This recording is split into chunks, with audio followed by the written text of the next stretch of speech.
बांधकाम कामगार कल्याण मंडळामार्फत भ्रष्टाचार झाल्याचा आरोप होतोय। आमदार सुरेश धस आणि नमिता मुंदडा यांनी लक्षवेधीमधून हा दावा केलेला आहे। शेकडो बोगस मयत कामगार दाखवून कोट्यवधी रुपयांचा अपहार करण्यात आल्याचा आरोप धस यांनी केलाय।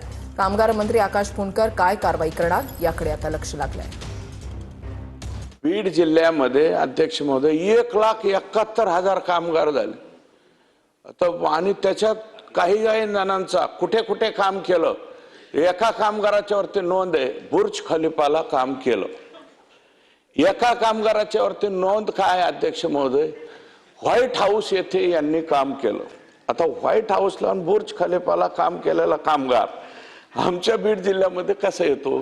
मेलेल्या माणसांचे माड्यावरचं लोनही नाही, माड्यावरचे 2,30,000 200 लोक जर पकडले तर याच्यामध्ये किती कोटीचा घोटाळा झाला अध्यक्ष महोदय। उपमुख्यमंत्री एकनाथ शिंदे अमित शहांच्या भेटीसाठी दाखल झालेत। उपमुख्यमंत्री शिंदे शहांच्या भेटीसाठी संसदेमध्ये पोहोचलेले आहेत। राज्यातील प्रश्नांबाबत चर्चा होणार असल्याची माहिती मिळते। आगामी 5 राज्यातील विधानसभा निवडणुकीमध्ये शिवसेनेची भूमिका, एनडीए घटक पक्ष म्हणून आगामी मंत्रिमंडळ फेरबदलांवर सुद्धा चर्चा होण्याची शक्यता आहे। एकनाथ शिंदे यांनी आपल्या खासदारांची भेट घेतलेली होती। संसदेचं कामकाज सुरू आहे आणि आता ते दिल्लीमध्ये पोहोचलेले आहेत अमित शहांची भेट घेण्यासाठी।